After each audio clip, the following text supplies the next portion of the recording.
guys? Welcome back to the Alpha Platform. Before we get started today, don't forget to like, subscribe to the channel. Thank you guys for the support. Today's video is going to be kind of serious. You know, I like to come on here, we joke around, we have some entertainment topics, we laugh, we hee hee ha ha, which is all great and all, but we gotta stay vigilant about the important things in our life that are affecting our community, and this is one of those days and one of those times. I hate to say this, but I truly feel like PrEP is on its way out the door. And what I mean by that is news has come out today basically stating that the Supreme Court is set to hear an argument against insurance companies being made to pay for things like PrEP, female birth control, anything that they feel like is encouraging overly sexual activities. This is why I come on my platform, I talk so negatively about doing OF content. Why I tell you guys not to invest your time, your energy, and your resources into making this type of content, even though it's popular, even though it may give you, money, a quick fix in terms of your financial resources, but it is on its way out the door. And this Trump administration is not playing. They're not playing. So I truly feel like in the next 4 years, no one is going to get through this 4 years unscathed, including our community. Let's roll into this article. I'll come back with my commentary. This is breaking news from USA Today. It says the Supreme Court may hinder access to this HIV prevention gay sex drug. Why? Why are they calling PrEP a gay sex drug? Let's get into it. It's just ridiculous at this point. Obviously, it's not a gay sex drug, but let's get into this article.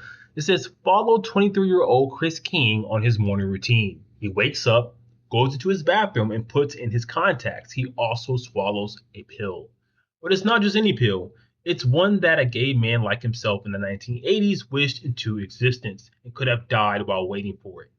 King, like hundreds of thousands of other Americans, takes PrEP, pre-exposure prophylaxis, daily, and by doing so, reduces his risk of contracting HIV through sex by 99%.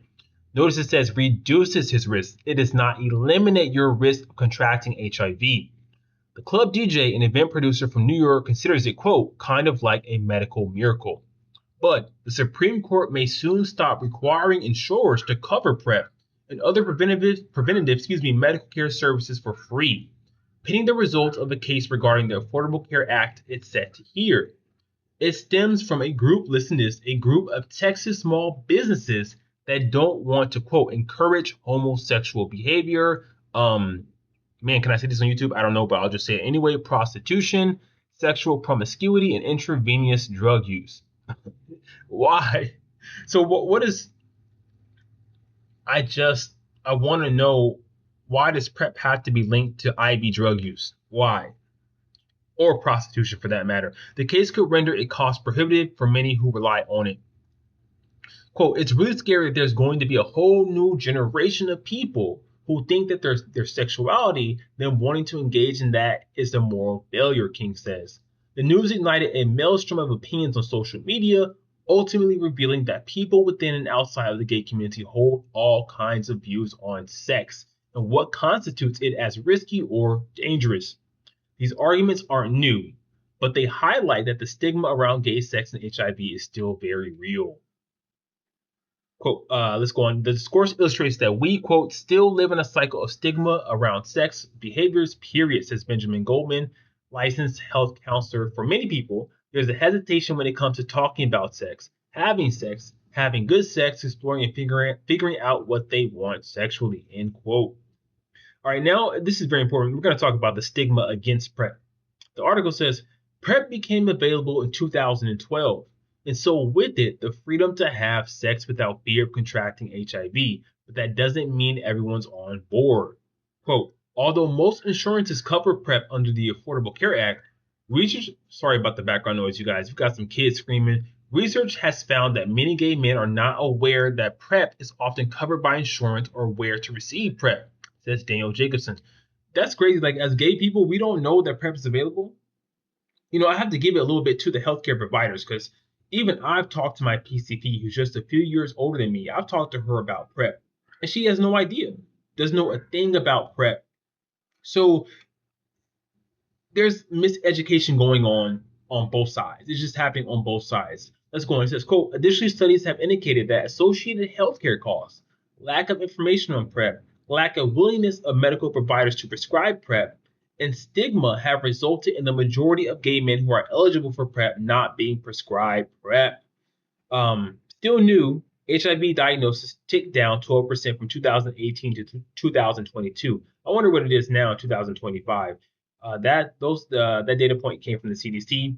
Likely in part, they feel like it's due to PrEP prescriptions. Those who are against PrEP believe that it promotes promiscuity. In Matt Antar's experience, he says, quote, if somebody tells me that they are on it, I'm going to make assumptions. And whether that's true of that specific person or not, I don't know. The 34-year-old New Yorker says, adding, quote, it seems to me that there is a pattern that people who tell me that they're on it, they are typically engaging in risky behavior. And I'm shocked this is coming from a dude like this. This dude is 34, he's young, and he lives in the most liberal city in the US, New York. And he feels this way. I'm gonna be honest with y'all. I honestly feel like this sex positivity movement is on its way out the door.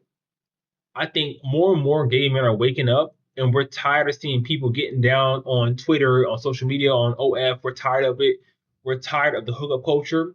I think a lot of gay men like this dude here want monogamy. They want a long lasting relationship with another man. And they feel like because PrEP is available, all gay men want to do these days is go out and be bed bugs, hop from bed to bed to bed. But however, if PrEP is no longer being covered by insurances, people can no longer afford this drug anymore.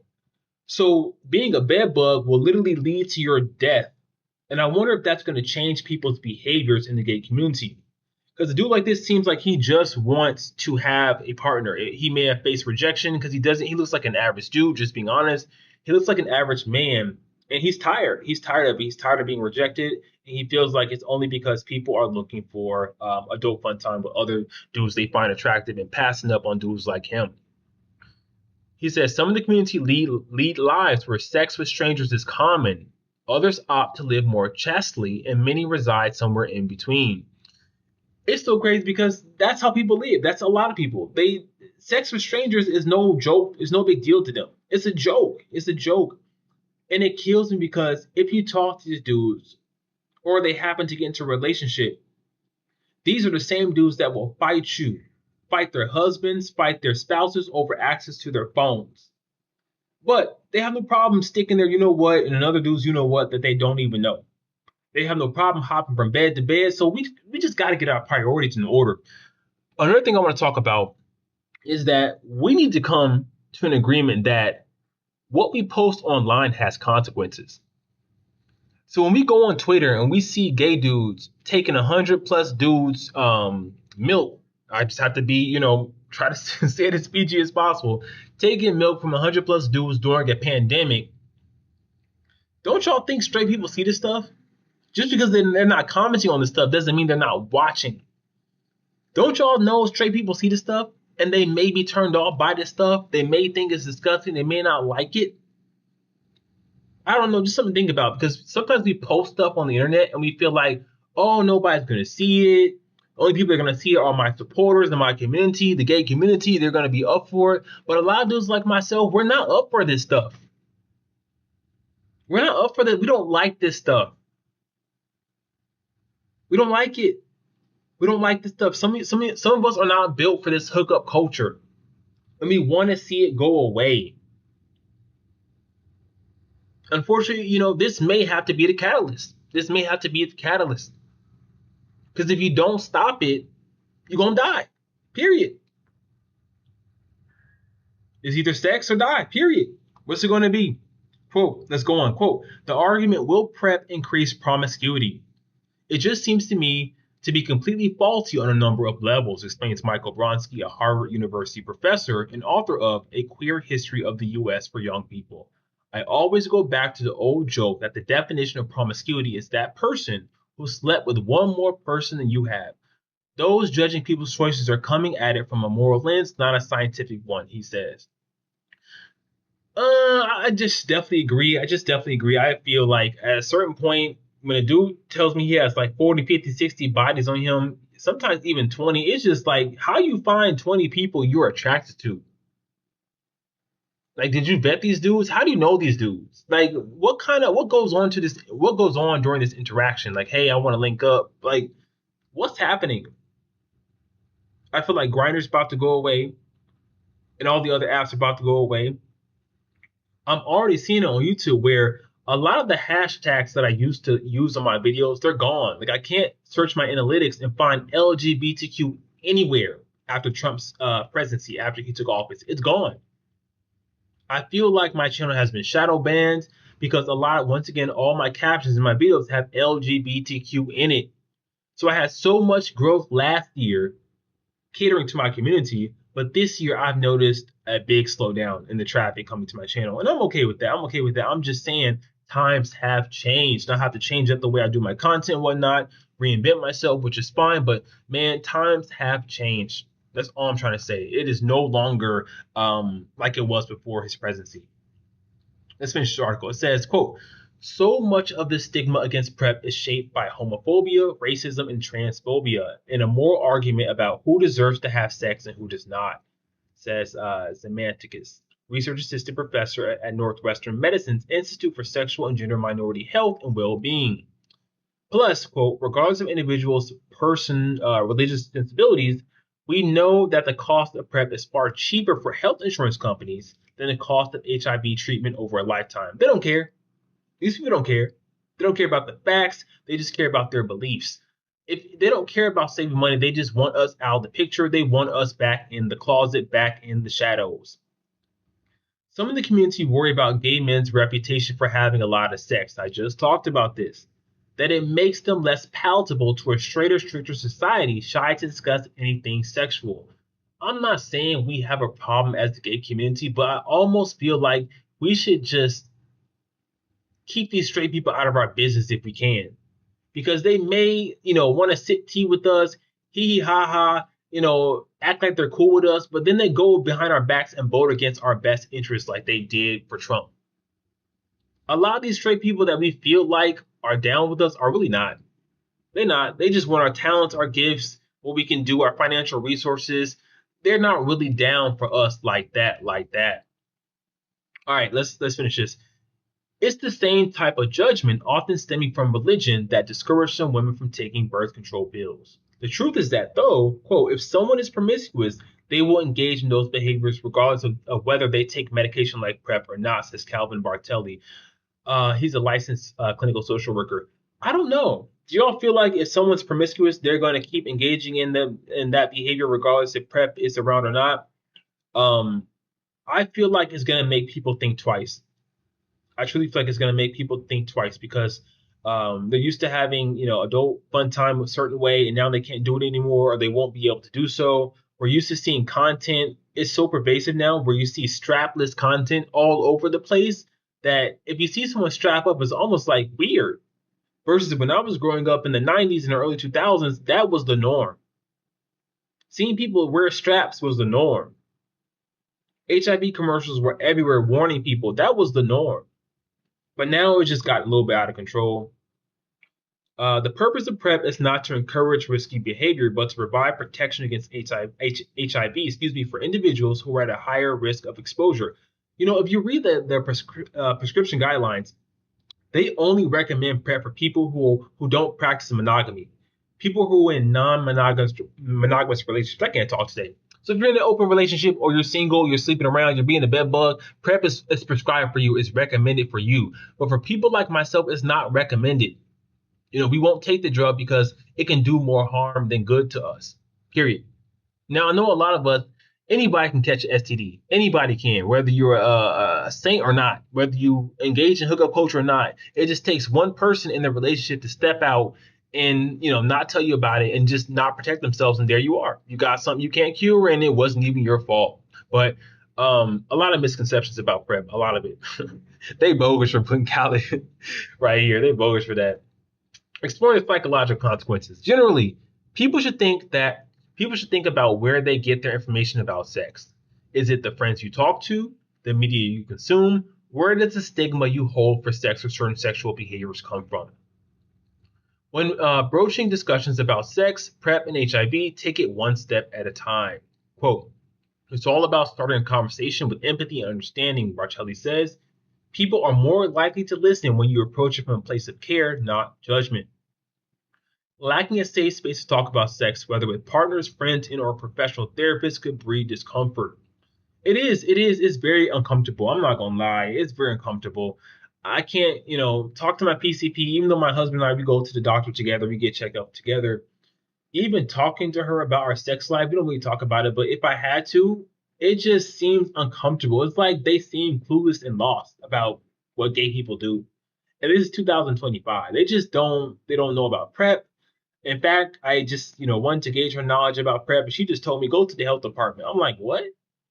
I pay all this money for insurance. I have good insurance. Pay all this money for me and my husband to have insurance, and you tell me to go to the health department? No, thank you. No, ma'am. No, ma'am.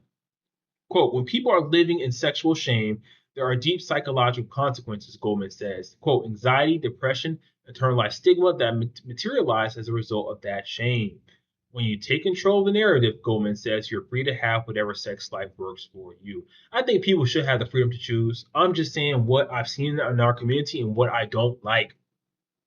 Too many people are forsaking building relationships with other gay men who are just as lonely and single as they are, just so that they can hop out in the streets and be bed bugs. Like, is the sex worth it? Is it worth that much that you're willing to forsake building a life with a good dude? It can't be. It just can't be. It can't be worth it. So what do you all think about the article? Do you feel like the Supreme Court is set to ban the requirement that insurance companies must pay for things like contraceptives and PrEP? You know, what's also going to come behind this is insurance companies, will once again be able to deny people for pre-existing health conditions, and that's just right around the corner too. Um, for the life of me, I just can't understand why so many people voted for that man. I don't get it, but we're not going to walk away from this 4 years unscathed. Everybody's going to feel the pain, especially if you are poor and you are a person of color or you are a minority. It's going to hit us. We're going to feel that impact rather strongly, I would say. So yeah, let me know what you guys think in the comments below. Are you ready for that change? Like, can you, for those of you who are taking PrEP, can you afford that medication without health insurance? For those of you in the adult industry, are you ready to be, to strap up every single time you perform? Are we as the viewers ready to see people strapping up once again like they did in the 90s and the early 2000s? Because I wasn't growing up, I was not used to seeing people have so much strapless adult fun time. But now it's literally everywhere. It's like a given. It's like why are you wearing that? Like, you want to use X, Y, and Z, you want to use that? And I've heard of people actually getting upset and mad that people want to insist on having safer adult fun time. It doesn't make sense to me. I'm not on the medication. I don't need it because I'm in a monogamous relationship, but I still feel like it's useful, and it does have a lot of benefits for not only just gay people, but straight people in general. I think everybody should probably take it if you can afford it and if it works out for your situation as an individual. Let me know what you guys think in the comments below. Wolf is back. Wolf pack. Take care. Peace. I don't wanna say a nigga bluff, nigga kill, nigga up. Nigga, what's up? Nigga, what's good? You and they can't, I still trap in the hood. Cell phone bang all night, so I'ma get to it all